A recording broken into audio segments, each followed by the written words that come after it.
Mr. Peterson, Mr. Jordan Peterson. My name is William Anthony Wright.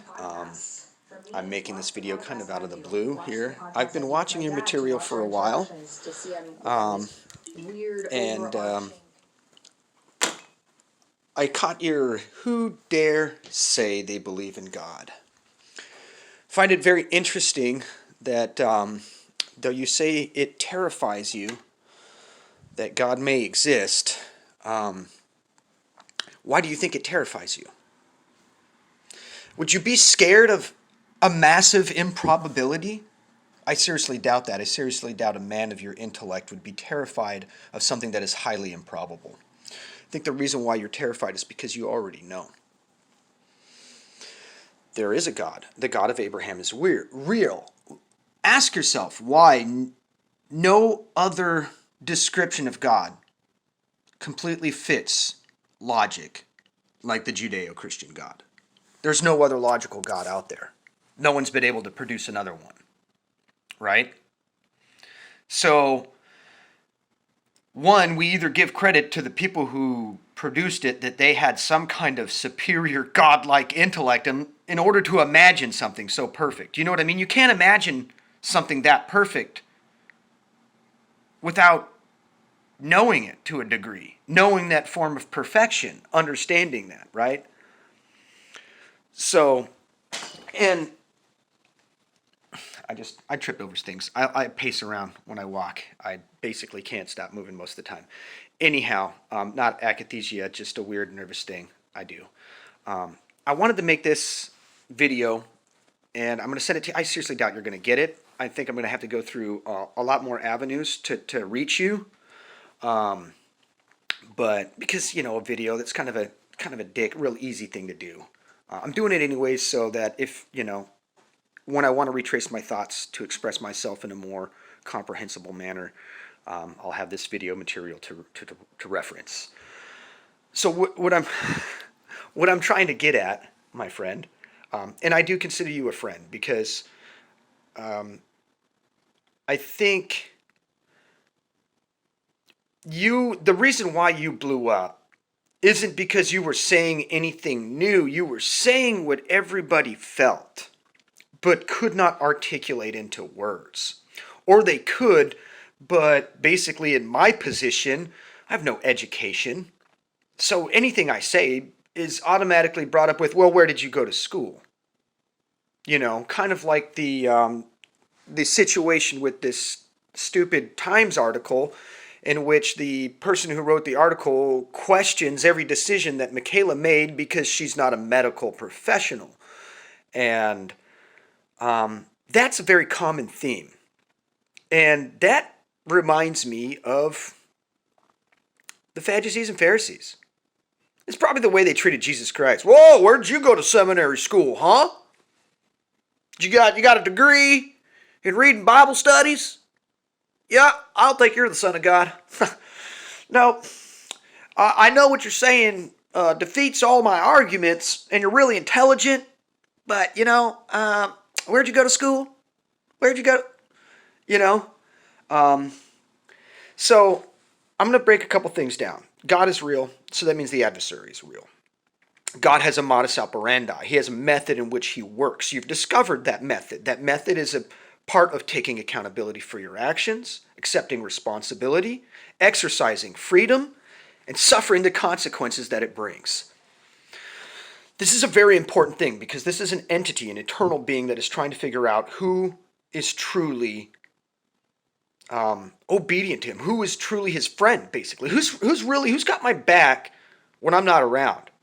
Who's not going to talk dirty about me when I'm not in the room, basically. You see what I'm saying? It's an extremely intelligent plan. He took our memory of our existence with him before away, put us down in this holographic reality, because he already knew who was going to make it. But he knew that if he didn't let us do this holographic reality and just went ahead right out the gate, separated the goats from the sheep, people would be like, well, how did you know? How do you know, Lord? How do you know? I'm pretty sure they would, you know, sort of to just quail that argument, to make sure that doesn't happen, you know. We all got sent down here. And now his authority had been questioned too. Lucifer questioned his authority. And people stroked their chin and went, you gotta make some point. All right, so we're talking about a system, just like the military, really depends. You have to have faith in your superior officer. You cannot question the authority of the superior officer. If the superior officer's authority has been questioned by a significant number of the soldiers, how does the military react? Well, at a certain level, they're going to be like, well, okay, they're going to take the people who don't respect the authority of the individual and put them under the authority of somebody that they do respect. Because they're not just going to throw a whole bunch of soldiers away. And then what they're going to do is they're going to find the other people and be like, okay, do you respect this guy's authority or not? You're going to vote for it. You're going to elect the individuals through your actions and your behaviors. This is the great election. I'm going to be writing a paper about that. Hopefully maybe that'll be the way you finally get a hold of me, and then you'll find this video and be like, oh, that's the guy who sent me the video. Anyhow, I don't want to make this too long. I really don't want to waste your time, because your time is valuable. You do a lot of good work with it, and I have a tendency to mismanage mine a lot. In a certain way. I set out an endeavor as a young man to focus on mainly my spiritual development, to really gather a spiritual perspective on life. And it had me struggling with work and stuff, because I had to make sure I was working for somebody that, that wasn't a spiritual detriment to the world around me. And God, dude, that is hard to find an employer that can pull that off, that isn't out to basically scam people out of their money. 90% of employment opportunities are that. It's just join our Ponzi scheme and con people out of money. Except the only thing I could really go into were service-oriented jobs, because as a person who believes that when I am in the service of my fellow beings, I'm in the service of my God. Hey, why not get paid for it too, right? So I did that, and I don't even know why am I even going off on here. I really want to let's get back onto the thing that I was focused on, which is I know you're being attacked by the devil. Okay, your wife's your struggles, your wife's struggles, those are all things. Remember Job, you're getting the Job treatment right now, because you came to God's defense. See, when you defend logic, you defend God. Whether you believe in God or not, you're defending God. When you defend all that is good, when you defend truth, when you defend sincerity, when you defend honesty, integrity, when you capitalize on these things and use them in your life and practice them in your life, you're exercising faith in God, whether you believe in him or not, okay? Whether you realize he exists or not. I think you have that inclination that he does. I don't want to convince you, but I'm going to tell you, because I am liable to tell people, because I know that the God of Abraham is a real being.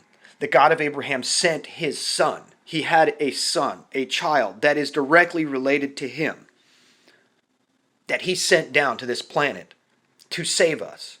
Why? Christ simply put it, ye are my friends. All right?